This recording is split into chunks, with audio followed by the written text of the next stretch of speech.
Okay, why don't we go ahead and get started? Christine, I think everybody knows each other. I'm Rick Rangani, CEO of the San Marcos Chamber. Welcome to our Government Affairs meeting today. Before we start with our regular report outs, I want to go ahead and introduce Joe Britton with SDG&E. Joe has a presentation about SDG&E's wildfire preparations for the upcoming wildfire season. Joe and I were just talking before we started today. I'm sure you've all seen the horrific video of the big fire that's going on north of LA. So it's I guess it's pretty timely that Joe has his presentation today. So with that, I'll throw it over to you, Joe.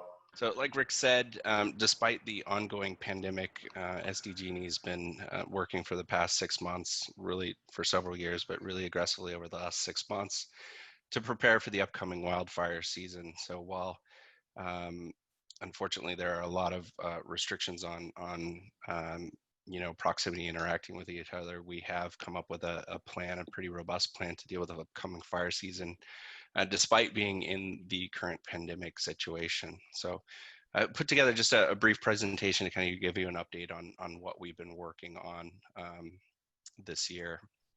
So as some of you know, we have a team of meteorologists that work for SDG&E at our Kearney Mesa headquarters, and they have developed a number of tools that predict weather models and wildfire conditions. And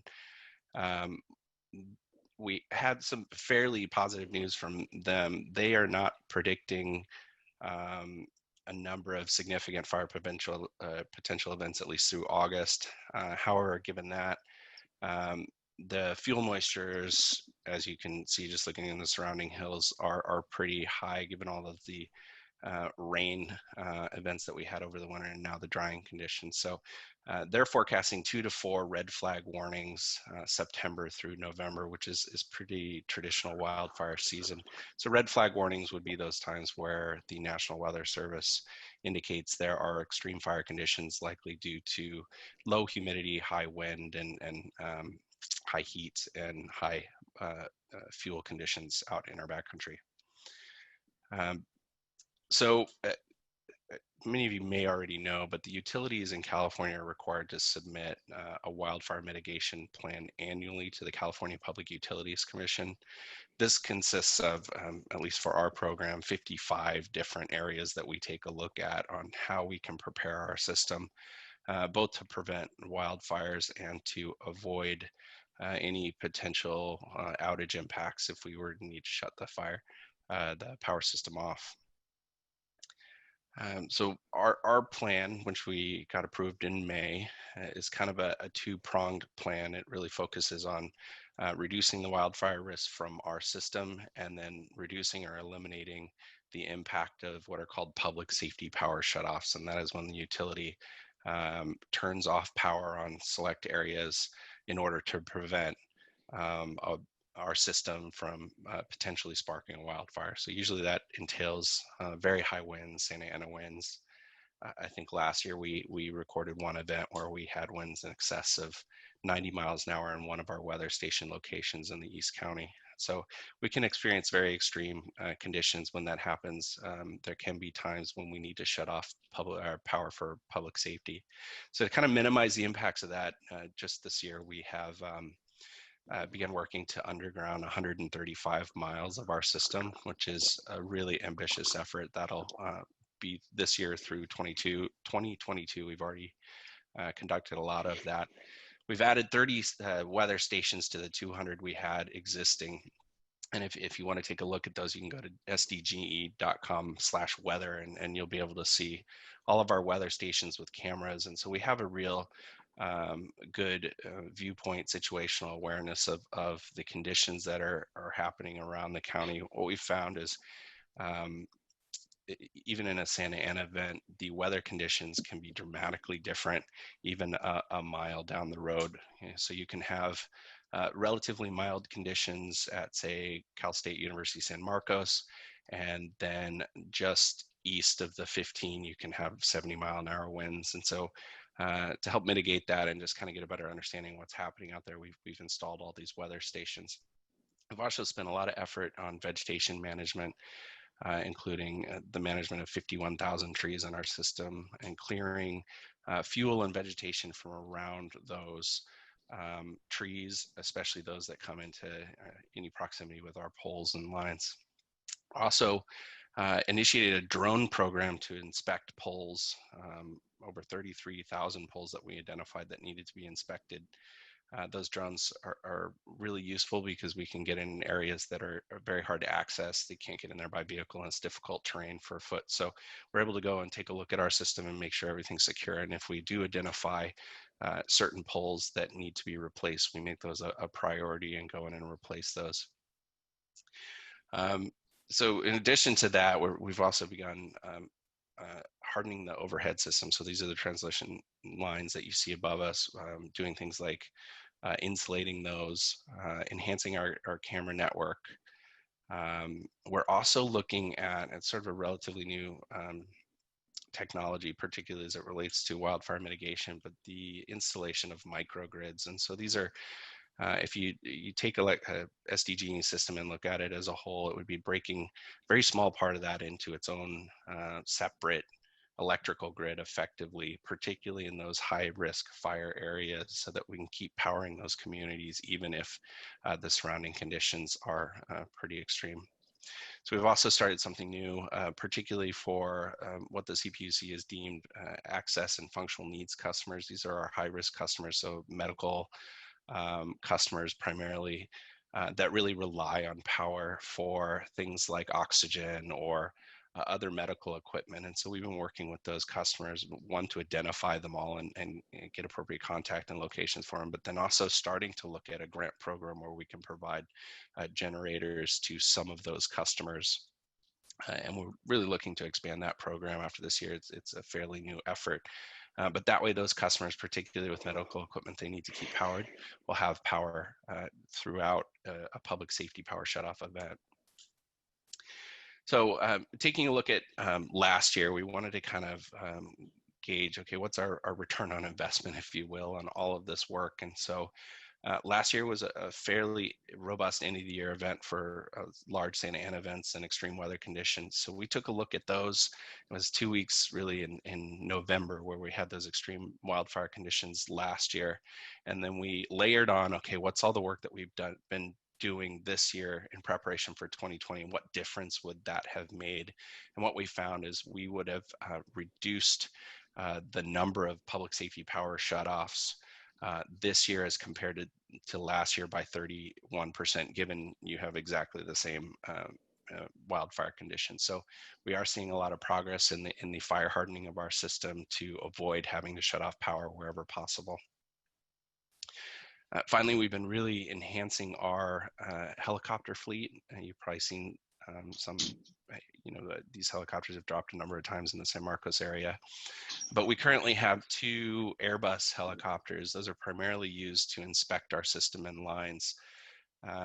Anytime you have a high wind event, there's a risk of tree branches, tents and tarps and all kinds of stuff blowing into the system. You could have damage to poles. You can have another of things that can happen in your system that you wouldn't want to immediately turn power back on, because if you did that and you have damaged or a downline or something, you could spark a wildfire. So if we do have to shut off power during high wind events or extreme weather events, we have to go out and inspect every inch of that system before we're allowed to safely turn the power back on. So those helicopters are really critical in helping do that quickly so we can get the power back on for our customers. The other thing we've really done is enhancing our wildfire fighting capabilities helicopter fleet, and that includes the addition this year of a UH-60 Blackhawk. I believe it can drop about 800 gallons of water. It can also fly at night, which is a huge benefit. And then our air crane, which is the large helicopter on the bottom left of your screen there.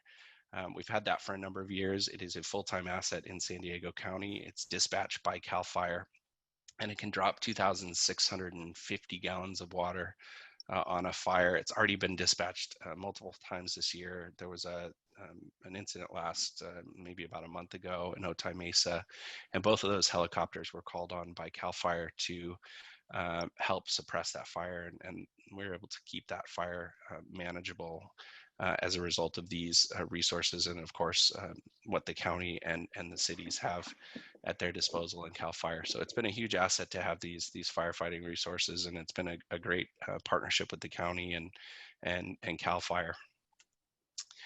And so finally, we recognize the impacts that these public safety power shutoff events have on our customers. And so we've really engaged our customers who've been most impacted by these events, kind of see where we can minimize the impacts to them and help them get prepared. So it's kind of a three-pronged approach. Improving our communications with them has been a high priority. Offering up new solutions for them to manage during a public safety power shutoff event, and then of course expanding our partnerships with our nonprofit and government partner agencies to really identify and support those customers with very specific needs. So on the communication sides, we are working on a series of videos. We've held a number of drive-in workshops. Given the unique circumstances, we couldn't have big public meetings, but we did a couple drive-in events that were very well attended and provided attendees with emergency medical kits and information on where they could go during a public safety power shutoff event, or even hopefully not a fire. We are working on an app that I'll talk about shortly, new alert system, and also a lot of advertisements and targeted media as we get into the fire season. On the customer solutions, we talked a little bit about the generator program. This is kind of a unique and new thing, and I think really only SDG&E right now is pursuing this pretty aggressively, and that again is really targeting those medical customers who have real specific power needs, and providing them with generators so that they can keep operating their equipment and during the duration of the public safety power shutoff. So we've also opened a number of community resource centers. If leading up to a red flag warning event, you'll see notifications from groups like 211 and the county and SDG&E about our community resource centers that we are setting up around the county. Depending on the location where we predict that there could be power outages, we'll stand those up. This year it'll be largely a drive-in function, but you can get cell phone batteries and charging and water and snacks and information from the utility. If you need specific resources, like last year we saw a number of people who needed water or food for their livestock, or just general coordination on where they need to be, and we were able to support them as a result of those community resource centers. So those have been really, really beneficial, and I think we're going to keep expanding those as we are. We also partner with a number of community agencies and fund a lot of the wildfire preparedness community groups throughout the county. So I talked a little bit about the launch of an app. We are hopeful to get this app off the ground this month. It's sort of in the final development right now, but you'll be able to download it on your phone, get all kinds of weather information, and also identify specific locations, whether that's your home or your work or other areas you're concerned about, whether or not power is on. So you would be able to input those locations, open the app. If there is a public safety power shutoff event, you would be able to see it. You'd also be able to see when we estimate restoration time, and you'd also be able to look at the current weather conditions and identify why potentially there's a concern in that area, and also get emergency messaging as you need it. So again, sorry, I had that number wrong. Good morning, Office of State Senator Brian Jones. This is Aaron. How may I help you? Aaron, we can hear you.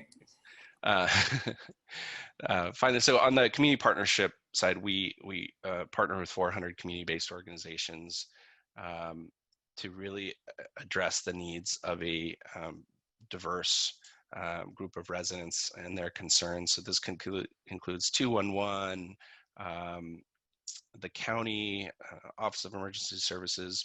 We're able to direct our customers' specific concerns to those nonprofit groups and government support agencies that need those areas of assistance during a public safety power shutoff. So it's been a very effective collaboration countywide in advance of these types of events.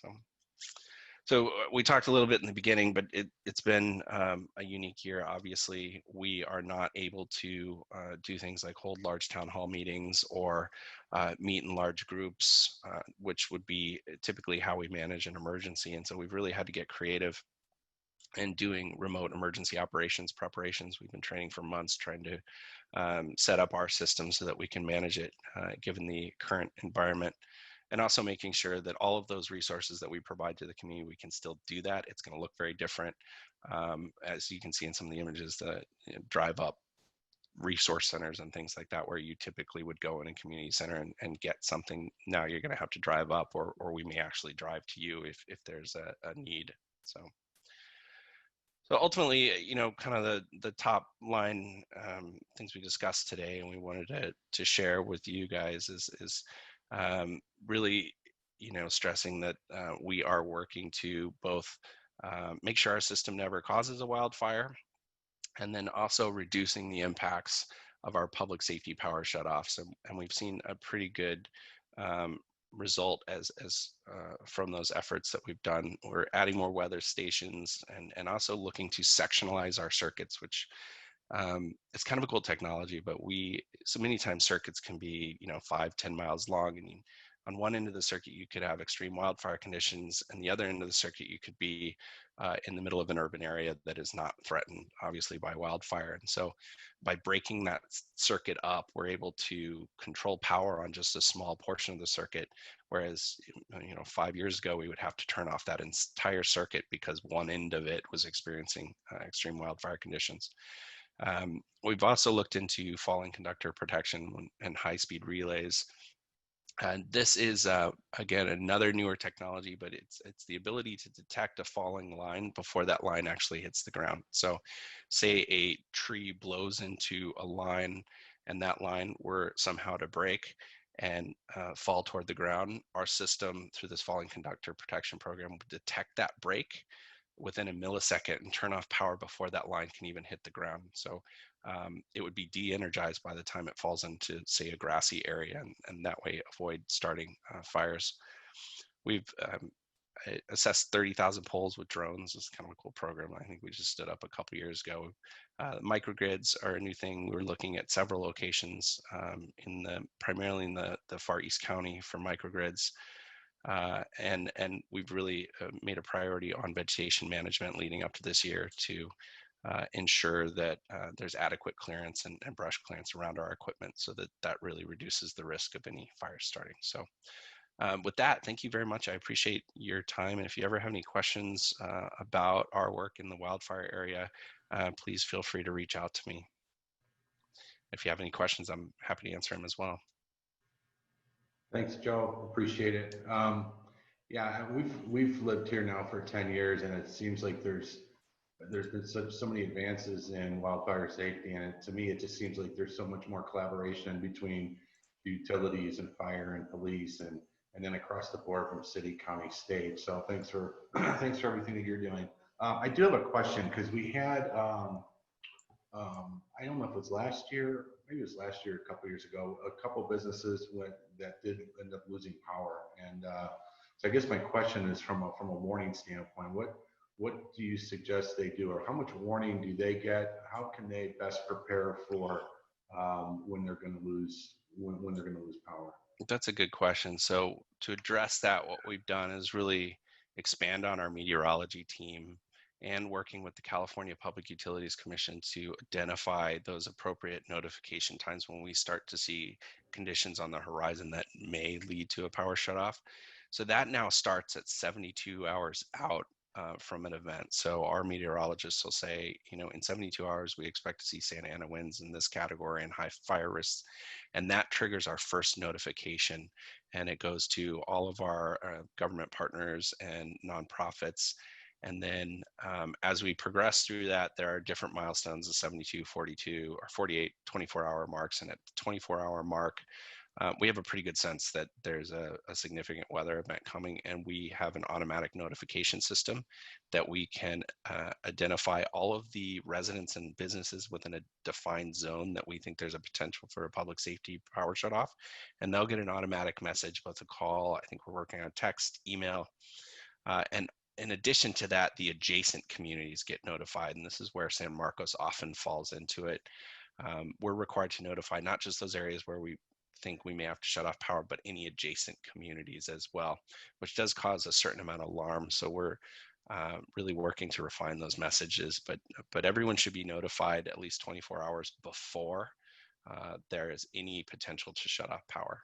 And then during that event, we would also notify them at multiple times when the power is shut off, when we think it'll be restored, and then once again when it is restored. Do they have to sign up for those notifications, or is that just part of being a SDG&E customer? Yeah, it's just part of being an SDG&E customer. That's what we've been working really hard on, is try to identify and make sure everyone, we have all their contact information and cell phones and emails, and particularly identifying those customers that are vulnerable, right? So those ones that have medical conditions or real specific needs related to power, we've put them in a whole different category and work with them directly. Oftentimes now we're identifying those medical customers, particularly, and we'll go and knock on their door and physically make contact with them well in advance of an event so that they're prepared. Thanks, Joe. Any other questions for Joe? Okay. Thanks for the presentation, Joe. Appreciate it. Aaron, I can see that you're on the call. So Aaron, why don't I go ahead and throw it over to you? So we are in the final 3 weeks of the legislative session, and it has been kind of a hairfire situation because of the COVID-19 shutdowns and because of the COVID-19 protocols put in place. They're doing up in the legislature, they're doing all the social distancing. Their desks are spaced off. One of the big things that's happened is that the Democrats have, without any Republican support, voted for remote voting. Well, unfortunately, the California Constitution, the Legislative Office of Legal Analysis, have said that remote voting is unconstitutional in California. You have to, the legislators have to be physically present to vote for as representatives. Sorry, that's a little odd. So that's an issue that they're going to be addressing as they move forward with this COVID thing. The legislatures in its last couple of weeks, all business in California has to be done by August 31st. They've reduced the bill workload to primarily focus on issues that relate to COVID and COVID recovery. The senator did have a couple of his bills that were able to move forward to the assembly. One of them deals with off-road vehicle licensing, and that was set to expire. And that's, unfortunately, I'm still waiting for some stuff. So when we get together in September, I'll be able to do a pretty good wrap up of the legislative session for this year. Okay, Rourke. Awesome. Thanks so much, Rick. Well, good morning, everyone. My name is Rourke Shanley. Those of you who don't know me, I'm here on behalf of Assemblywoman Marie Waldron. I just wanted to kind of start today by giving you guys a little update on a couple of the bills that are on Cal Chamber's job killer list, and kind of provide our offices, our caucus's analysis of these bills. You know, COVID-19 is already crushing many of our local small businesses, and some of the recent legislation out of Sacramento isn't going to help get those businesses reopened. So I just wanted to touch on a couple of those and highlight some of the interesting aspects of those bills. And the first one is Senate Bill 1383. Now, this bill is currently on the Assembly floor, so we are about to vote on this bill. It contains some of the most aggressive leave mandates that big labor has repeatedly tried to pass through the state legislature. It essentially requires employers with 5 employees or more to provide the eligible employees with 12 weeks of mandatory family leave. You know, obviously this presents some administrative burdens, some financial challenges, you know, just by requiring, you know, this additional aspect for these local small businesses. Most small businesses already provide unpaid family leave, as they understand there are benefits to that. However, in some cases, a small business may be unable to afford to keep a position vacant on their with their employees for up to 12 weeks with this mandatory family leave. So this also opens the door for small employers to be hit with costly litigation if they make a mistake implementing these new paid family leave requirements. So all in all, this is just another increment that's been made that will make it more difficult for small businesses to operate, to reopen by requiring additional loopholes, additional hoops that they have to jump through to reopen and to provide this additional benefit. The other bill I wanted to highlight is AB 3216, which imposes a strict process for employers in the hotel and hospitality industry to return employees to the work by requiring them to offer any employee laid off due to a declared state of emergency, such as COVID-19, any new position that becomes available, giving them up to 2 full weeks to respond. So obviously, as you can imagine, as small businesses in this industry are trying to reopen, trying to hire people back in so they can start operating again, this can cause a lot of severe delays to that rehiring process by requiring them to first offer these new positions to former employees who may not even want to come back to work, and then they have to wait those 2 full weeks before they can actually post that position and try to hire someone new onto their staff. So and this is currently in the Senate Appropriations Committee. So these are just a couple of the bills that are being considered currently that will further create delays, further create obstacles for our small businesses to reopen. So I just wanted to highlight those for you guys, let you know kind of what's coming down the pike in Sacramento. The other thing I wanted to talk about this morning is unemployment issues. So obviously, with the governor's new restrictions that recently come out in July on a lot of small businesses in San Diego getting shut down again, a second time, a lot of residents in North County have once again found themselves unemployed and in need of unemployment insurance assistance. So they join millions of Californians who are already out of work from the past shutdowns. This just creates an even bigger strain on the massively inefficient economic development department. Since to just kind of give you some context, from about March to July of this year, EDD processed 8.7 million claims, which is a huge load to process. And there's still tons of claims that have not been successfully processed by EDD. These numbers are impressive, but they do mask some really big problems. Specifically, EDD is plagued with bureaucratic inefficiencies and outdated technology that has caused a lot of delays for individuals who are trying to get their unemployment insurance. We still have constituents here in North County that have been waiting since April, even March, to get their unemployment insurance benefits. Our office has assisted over 800 constituents with unemployment insurance issues, including many self-employed small business owners. But even so, it takes sometimes up to a month to get a reply from EDD on our inquiries. Assemblywoman Waldron has long called for modernization and improved technology in our state agencies. In past sessions, she's actually put forward a bill that would have required the modernization of many of our state agencies, including EDD. Unfortunately, that bill was shot down by the majority in Sacramento. So you have them to thank for the glitches and the delays in unemployment insurance right now. We are actively working as a liaison from our caucus to EDD, trying to get some of these issues resolved, trying to get these glitches worked out and provide some more efficiencies. I'm happy to report that EDD is open to working with us, so we're hoping to get things rolling along here at a smoother pace. Does anyone have any questions for me? All right. Well, Okay. thank you, Patrick. Thanks, Roy. Appreciate it. Crystal, your report from the county. Good morning, everyone. I hope everyone's doing well on this fine Thursday morning. I was listening to Andrew and I felt a little bit, Aaron. See, I felt a little bit like Aaron. By the time we hit Thursday, I think I'm going a little jello in the brain. But a lot going on the county level. The supervisor, as always, is busy. I'm sure a lot of you follow him on social media.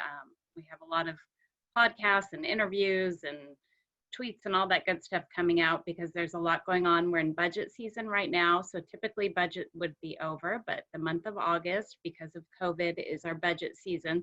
So we're in the process of our public hearings. The budget was presented, the public hearings are going on. We had one last night from about 5 until 9. We have another public hearing, and then the board will formally discuss and vote on the budget. I think our dates are August 25th and August 26th. The oh my goodness, I can't even remember how many billions of dollars our budget is. See, my brain's checking out. But it's very interesting during COVID, and it made me very grateful that for many years, the supervisors were very, very good at saving, putting away rainy day funds, because now we are able to make sure that all of the work and the projects and the programs that the county has out there, they are able to fund with maybe taking a little bit out of reserve with a repayment plan. So that's good news. Also, we have our grant application, our grant stimulus application ended last week. We're in the process of going through over $150 million in requests for grants from businesses and nonprofits. That's just for our District 5. So I'm sure you can multiply that by 5. We have $4.1 million to give away. 700,000 of that is specific to food industry. And so we are in the process of going through each application and creating a priority checklist, and we're going to email that out to every applicant so they're aware of what we're looking at in our criteria, and for each applicant to understand, you know, we have 4.1, we have $150 million in requests, so everyone is not going to get exactly what they asked for, but we're going to try and make sure that we help as many people as we can. So that's a huge process going on right now. The city of San Marcos is very much aware of how difficult that can be. Also, we have the elementary school waiver process. That's been a big topic. We're getting a lot of emails and calls about that. So far, the county has received at least 60 applications for elementary school waivers, and the process for that is the county takes a couple days to review it. It's sent up to the state. The state has promised that they will not take more than, I don't remember if it was 2 days or 3 days to respond. A non-response is an approval. So if we don't hear back, we can move forward with the approval of a waiver process for the elementary school applying. I would assume, I have not seen those applications, I would assume a majority of those 60 are private schools or charter schools that don't necessarily have a labor union that they have to have sign off, because obviously the larger the district, the more people that have to sign off in agreement to reopen an elementary school. So there are a lot of people that want to get back to that in-person learning, and I think that's going to have a huge impact onto our economy if we are able to safely get our children back into school. Supervisor Desmond is a huge advocate of that, and also the safe reopening of all businesses. And then on a more regional, we have Sandag tomorrow. They'll be doing a presentation, the executive director of his Big Bold Vision, which is $177 million in today's dollars over a 30-year of transit, toll roads, more tax measures, and really probably not the vision that would most benefit North County. It's very San Diego centric, and probably mass transit works really well down in San Diego, but not necessarily in North County, East County, South Bay. Just to put it into perspective, before COVID, about 3% of people in this county took mass transit. With the implementation of the Big Bold Vision, they're estimating about 10% of people in San Diego County would take mass transit. So if you take the 177 billion, spread that over each person in San Diego County would be paying approximately $100,000 for the mass transit, and only 10% of the people will be using it. So it's going to be interesting down at Sandag. If anyone's interested, they can watch that meeting remotely, or they can call in and give their opinion. And then, and I'm going to let Rick talk about the business rally. that's coming up on Saturday? I'll let you handle that one since it's. Yeah, you know what, you probably know more about the rally than I do, but I know the North County, several of the North County chambers are supporting a rally just to primarily to get our businesses to be able to open under, as long as everybody's meeting the safety and health guidelines, and then also the same thing with the schools. So it's you know, it's a difficult situation. We need the schools open, we need the businesses open, and we need to be able to do that. As long as we're able to do that in a safe and healthy way, we should be able to do that. So that's what that event's about. So that'll be on Saturday. It's being put on by the San Diego Rally Group along in conjunction with the Chambers of Commerce in North County. It is a pro-business, pro-school rally that's that everyone in attendance has to adhere to the public health orders, wear masks, socially distance, but Supervisor Desmond will be a keynote speaker at that rally.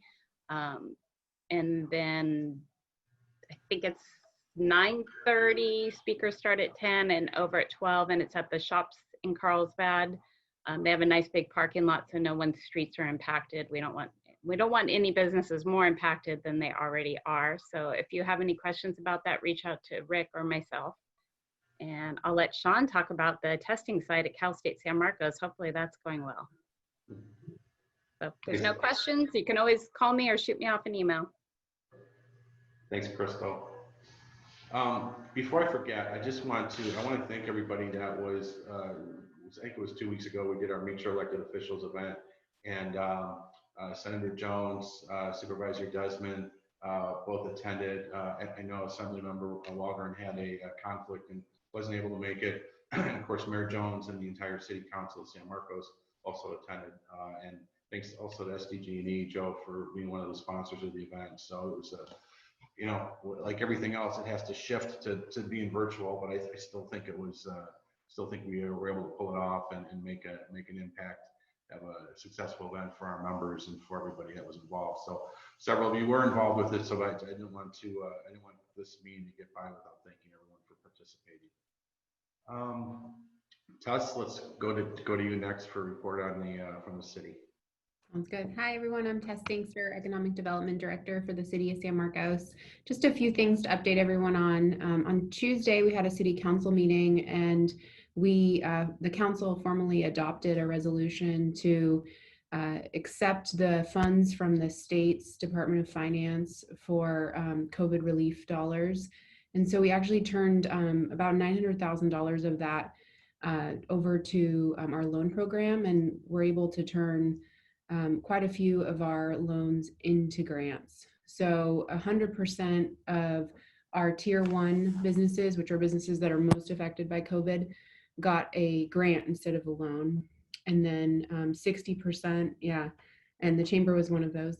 And then 60% of our tier 2 businesses and 30% of our tier 3 businesses, the loan was turned into a grant. So very exciting for those businesses. I got to let them all know yesterday. And so got a lot of happy emails and calls. So exciting day for our San Marcos businesses. So we had about 120 that took advantage of that program. And then a couple of things that just rolled out that we're now accepting comments for. Our housing element just launched this week on Monday. And so we have a virtual workshop going on right now, and we ask everyone to, if you're a resident or you're interested in San Marcos, to complete a survey that we put together through the 4th of September. We're not going to be doing our general plan update due to budget issues right now, so instead we're just doing our housing element. And then we also updated our climate action plan. Another state requirement for all cities in the state of California. So we're now accepting comments on that climate action plan through the 7th of September. So please check out our website if you're interested in looking at that. It'll go to the Planning Commission later this fall, and then the council probably in December to get approved and rolled out. And there'll be some pretty interesting programs that will roll out. So I'll bring more information about that when we do finalize that. Thanks, Tess. Sure. So I have to say, so Tuesday night I was sitting in my office, watching the city council meeting and watching the farmer's market. By the way, farmer's market every Tuesday, 3 to 7 in North City. So I was doing both. I about fell out of my chair when I heard that great news. So just phenomenal job what the city's done with the city loans and turning so many of those into grants. And I was the same way. I was like grabbing my phone, and the ones that I knew that were, had participated and gotten loans, I made sure I texted them the great news. So thanks so much, Tess, to you and the city staff and mayor and city council for everything you guys have done to help small businesses. It's been Thanks, Rick. It's been amazing. For all your hard work too. Thanks. Partnership. Yep. Let's go to Michelle Craig for a report from the Sheriff's Department. So as you know, schools are starting back, and registration has been going on for both of our high schools as well as the elementary and middle schools all week long, and they're supposed to start, I think, officially on Tuesday. As the presentation we first saw this morning was, we are all prepping up for fire season. So we kind of went from protest, and we're just kind of going into now the fire season. So hopefully that will go well, and hopefully it will be uneventful. On August 5th, not sure if any of you were a part of it, but San Marcos had the virtual Community Connection event, which hosted Mayor Rebecca Jones, as well as Sheriff's Captain Jason Vickery, who is a captain with San Marcos Station. That went really well. Our community-oriented policing teams have been going out and participating in the food banks that have been hosted around the city, and that has been very successful. We've had really positive feedback with that. There was a protest in San Alejo this past, I think it was Saturday or Sunday. It was in relating to some stickers that had been put up that were related to white supremacy. The protest was United Against Hate. That was the name of the protest, but it was very peaceful and all is well. And as far as the stickers go, if you had heard about it, there's really no leads at this point. So the investigation's ongoing, but we have not really much to go on at this point. I think that's about it. Hey, thanks, Michelle. Appreciate it. Let's go ahead, Sean. Go ahead and have your report from Cal State San Marcos. I made sure you're putting something in your mouth and drinking coffee when I called you. I was just going to say, of course, it says I have a mouthful of coffee. Thanks, Rick. So a couple quick updates for everybody. The first, Crystal hinted at, which we're really excited about, a partnership that we have with the county to offer free testing, not just to Cal State San Marcos affiliated individuals, but to the whole general public, anyone over in the old, the Viasat Engineering Pavilion. So that's the old extended learning building, for those of you familiar with campus. It's like the big, like Soviet brutalist, like one story that goes out behind Craven. So that one, it's free parking in Lot F. Testing is free. There's no copay, no co-insurance, completely free for everyone. You don't need to be symptomatic to get tested. We have the county will be staffing that. It's separate, so there's no issue around students interacting with folks coming in for testing. Completely standalone, separate building with separate staffing. We're really excited about it. The center is open 7 days a week, 8:30 a.m. until 5 o'clock. First come, first serve. Looks like currently wait times are around like 10 to 15 minutes. I've heard nothing but good news from everybody. Obviously, I haven't been back on campus to see it, but all of our folks have said it's been running very smoothly. So I'm not sure if Crystal's heard anything different, but we've heard a lot of good input from the community on that. So that's the good news. We have our reopening plan. We just got some guidance a few days ago from the California Department of Public Health for institutes of higher education on reopening for the fall semester. We have 3 different sets of guidance that we're working with right now. We're trying to square away for everybody for the general public. So you'll probably see some communications coming out, clarifying some things over the next couple of days. Because all 3 sets of guidances from the system office, the State Department of Public Health, and the county all have slightly different definitions on certain things. So we're just working to square some of that up. The county's been really good at readjusting to what the statewide guidance has been from the California Department of Public Health. We just had a call with them yesterday, and they're working to revisit a couple things before we kind of broadcast that out broadly. But the fall semester is still looking almost completely virtual. We will probably have around 8% of our classes will still have some in-person component. So those are going to be lab classes that aren't replicatable in some kind of online simulation. You'll have some grad programs that you have to be on campus for your research or lab work.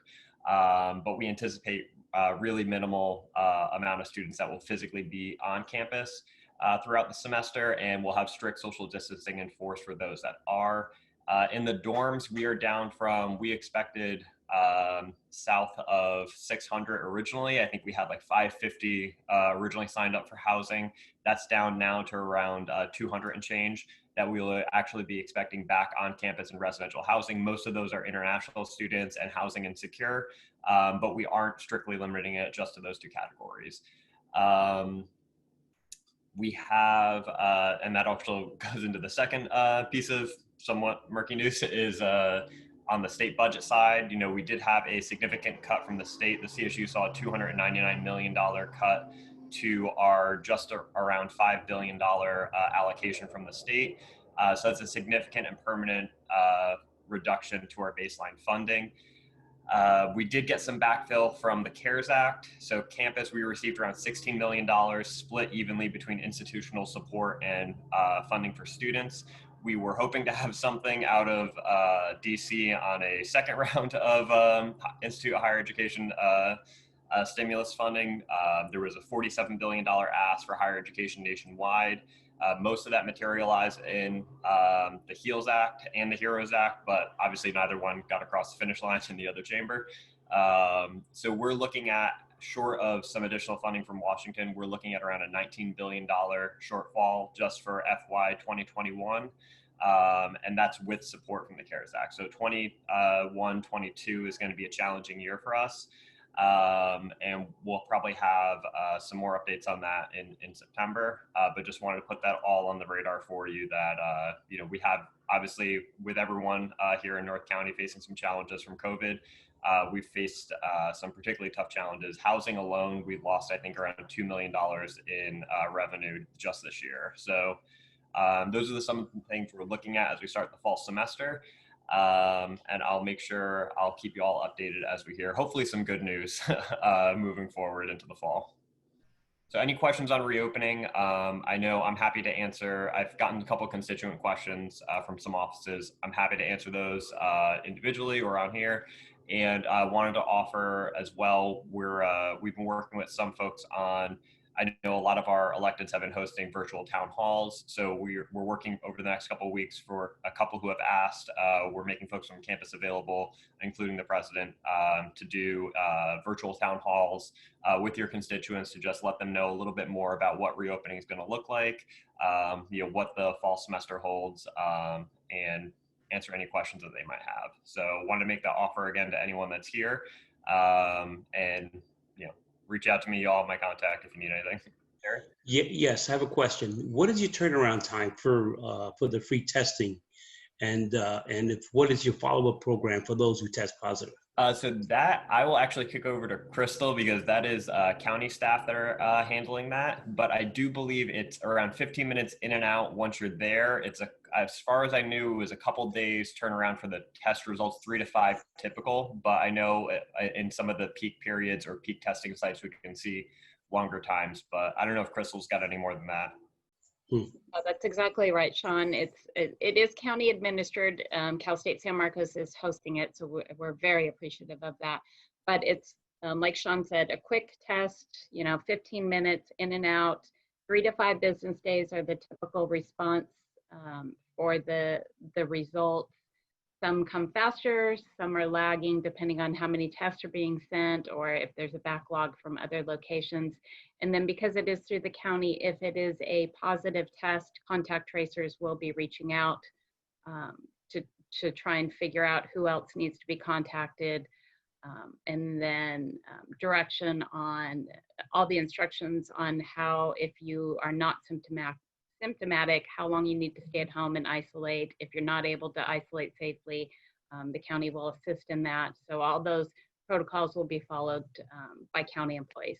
Does that answer that, Harry? Thank you. Sean, was it 200 rooms or 200 students?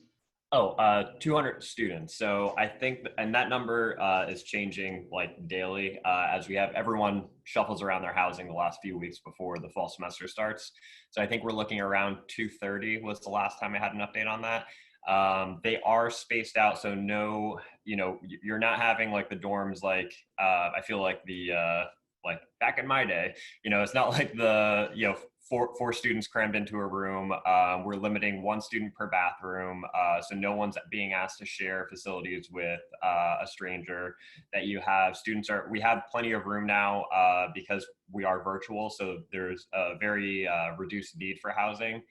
For our students, again, it's mostly housing insecure international students who don't feel safe being home with their parents because they may be an at-risk population. So we have enough space to space everyone out so that we're not stacking students on top of each other and being able to easily facilitate social distancing within the dorms. So so it's around 230, but again, I'll have a final number on that, as well as, fall enrollment, forgot to mention, we are, one of the bright spots is our enrollment. While everyone across the CSU is seeing a pretty decent dent, ours, it's trending slightly down, but still pretty stable compared to the other CSUs. So we are thankful for that.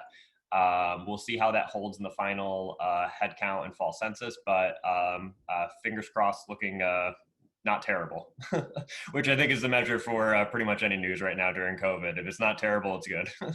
Yeah, no, I think everybody's searching for good news anywhere we can. And just to let you know too, working with Christine Lee, just to schedule President Neufeld we're creating a new event, a power lunch, a virtual meeting. It's also going to be something we're going to help the local restaurants with too. But we had scheduled President Neufeld to do a meet and greet right before everything went upside down. So we haven't had the opportunity. So looking forward to having her be part of that virtual event. Absolutely. Well, let me know if I can be helpful with any of that. Christine's fantastic. And I've been working with her on the backside of some of that. So if there's anything you need, let me know. We're both here to serve you. Okay. Thanks, Sean. Appreciate it. Christine, do you have anything to report from the San Diego County Water Authority? Sure. Good morning, everyone. I can't recall if I shared this at the last meeting, so apologies if it's a repeat, but, and it's not good news either. Water rates are going up, and our board voted to increase rates for our member agencies by 4.6%, which is actually significantly lower than originally projected, but still an increase. And so what that means, excuse me, what that means is water districts who are our member agencies have to determine whether or not they will be passing that increase on to their customers. And so for the San Marcos area, that is Vallecito's. And so if that, and I'm not sure if their board has taken action on that just yet. So if that's something that you want to, if you want me to follow up with you and dive a little bit deeper in, we can have a discussion offline. But please do know that you may see an increase in rates for your residential and commercial spaces. But ending on a brighter note, I wanted to just encourage everyone to thank their water workers when you see them, when you come into contact with them. I know it's something that it's a very thankless job, and I think over the past few months, we've really been paying attention. A lot of industries have been paying attention to those thankless jobs, and those are folks who don't have the option to work from home. Some of them work graveyard shifts and whatnot, and have been doing so since the shutdown. So please thank a water operator when you see them. They are making sure that your service is not interrupted. So I just wanted to end with that. Thank you. Thanks, Christine. Any questions for Christine? Okay, looks like we're out of time. I think I hit everything from a chamber perspective. I guess one other thing too, just if there's so much information out there, and we get our newsletter out every week. So if there's ever anything that you have that you want to get us out to the community, we've got about 4,000 subscribers. So please send my way by email if there's preferably a PDF and links and any other information we can add to our COVID-19 resource page. We will put that on there too. So thanks again for attending today. Thanks again for everything that you guys are doing to help all the businesses during this health and economic crisis. It really is greatly appreciated. So have a great day, and thanks again.